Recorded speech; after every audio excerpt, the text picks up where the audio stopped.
Hey, I know what you're thinking. You're thinking, Shay, it's Tuesday.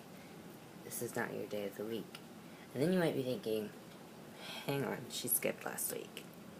I know, I'm sorry.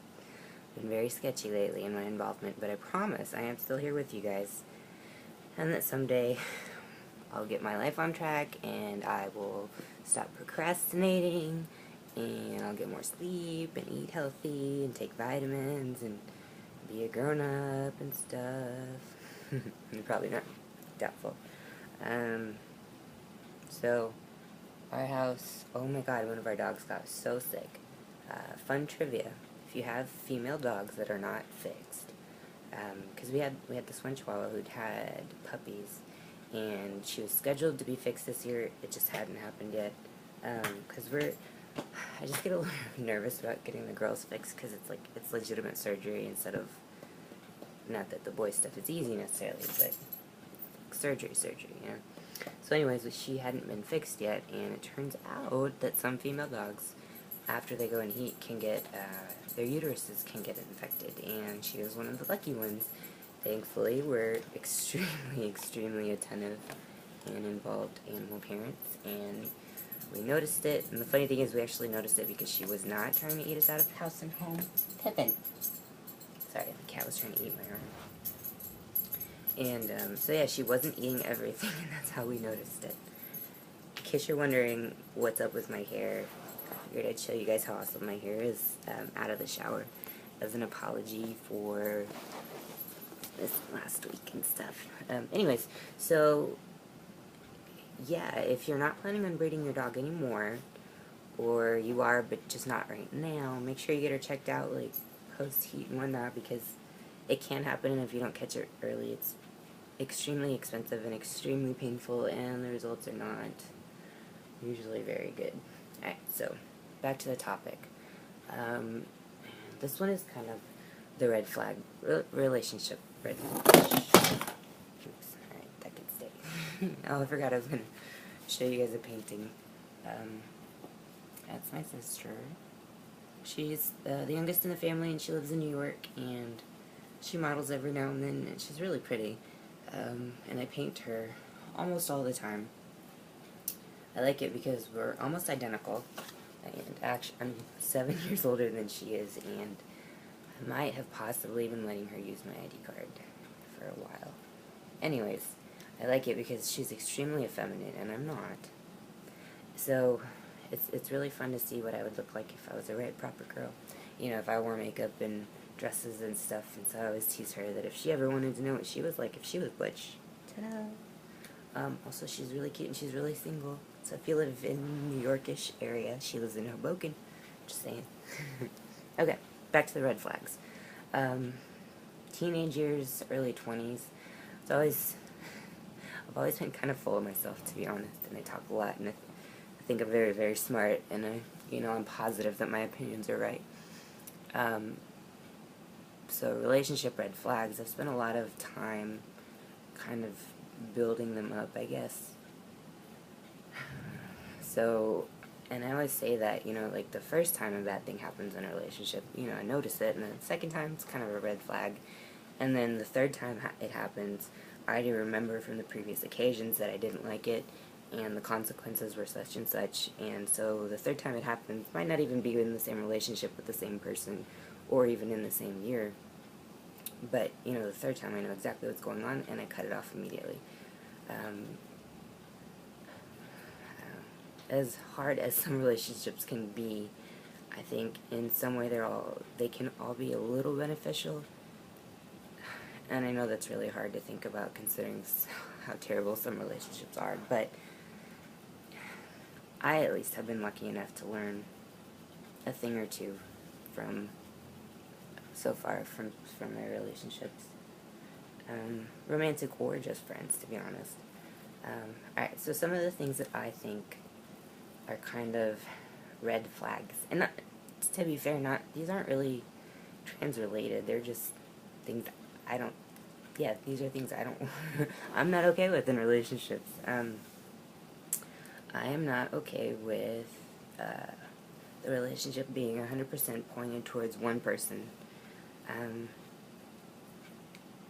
think it was in 2011, a bunch of different people in my family got really sick and passed away, and so I had a really rough year, and Gavin was awesome, took care of me, he was super supportive, very, very helpful, fantastic, you know, he was wonderful. Now, if those bad things hadn't happened and I was still demanding all of his focus be on me, I think that's a little manipulative, and I don't think it's healthy in the long run, because it's not all about me, it also has to be about the other person, because when it's all about one person, it's absolutely exhausting. So when it comes to trans folk, I've noticed that, I don't know, it goes away, but at least in the beginning, trans guys are so excited about discovering, you know, what transitioning is, and hormones and surgeries, and it's so exciting. That's all they talk about 24/7, that some of the partners, myself included, not anytime recently, but sometimes, you know, it makes our concerns and our worries feel kind of pushed down, because all you want to talk about is transition stuff. In our house, we joke about how we each have topics that the other one tunes out at, which is for Gavin. He likes science, and I don't, so he tunes out. Well, yeah, I tune out for that one. I like art history a lot, so he kind of tunes out for that one for me. So yeah, I don't think extreme focus on one person in a relationship in the long run is healthy. I think a little bit of a time is good. You know, especially if one of you is having a really difficult time with something and the other one is willing to be there and support you, that's a good thing. That is a very, very good thing. However, at some point you have to be willing to step back and reshape the focus, either completely, not necessarily completely back on your partner, but at least kind of smooth it over so you're both getting me time and attention time, and, you know, you're both feeling loved and desired and wanted and respected, and yeah, all that good mushy stuff. Another thing I think is very, very important, and so flip side, a really big flag is when it seems like you're being belittled, I guess. I don't know how to phrase that, so hopefully you guys know what I mean. And it could be just about anything, and it could come from either partner. You know, you just, something successful, and your partner doesn't give a shit. You just did this awesome thing, and they don't care, and they don't want to talk about it, they don't want to hear about it, they don't care.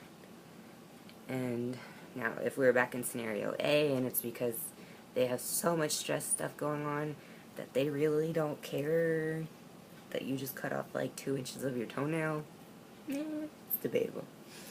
But in general, though, it's very important to be supportive of your partner. A long while ago, when I was in the military, I was in a long-distance relationship, and that person wanted me to get out of the military so that I could move to where they live, I could be a good little housewife, take care of their housewife, and they would pay my rent and my bills. Which really doesn't work for me. And, you know, they went out of their way to call me Little Missus and all those super obnoxious things. So I think it's very important not to belittle, that kind of deal.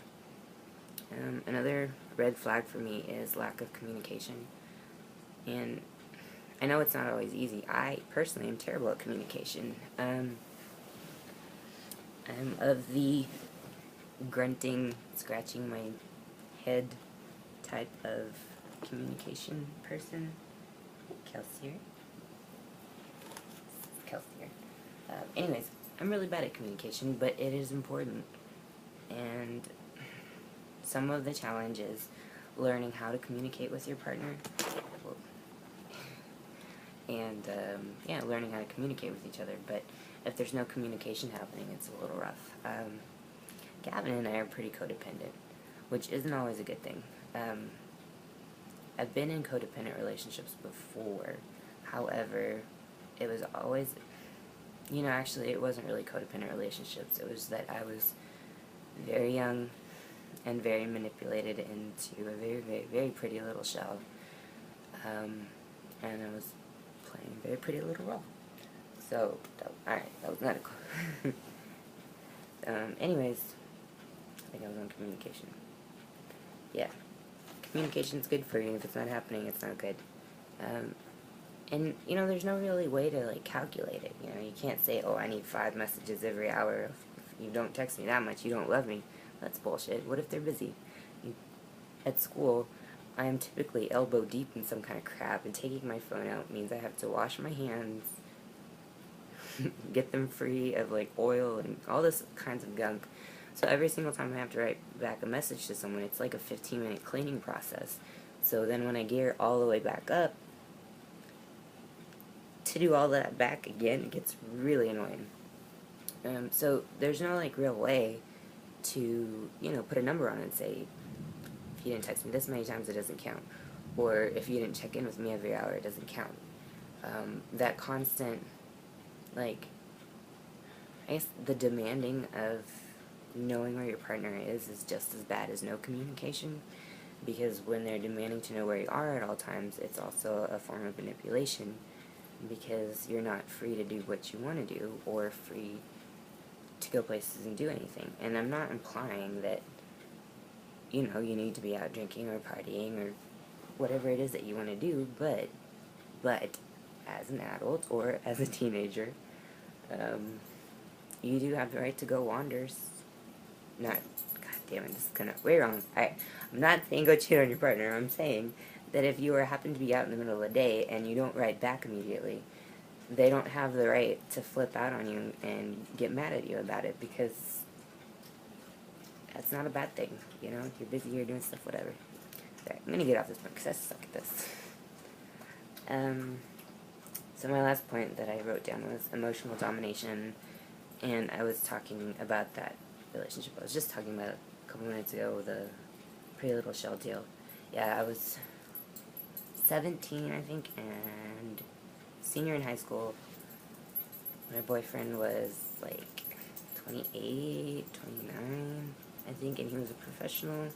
I don't know, he was a big deal in our area, and I was head over heels swooning in love with him, and by the end of the relationship, you know, he picked out my clothes, he told me where I could go, told me who I could talk to, told me where I could be, friends I could have, the amount of time I could spend on the internet, all that stuff, and that's rough, because it takes a long time to build up to that, and you don't usually realize it as it's happening, and it starts really small, and a lot of times, yeah, it starts small, and you don't notice it, so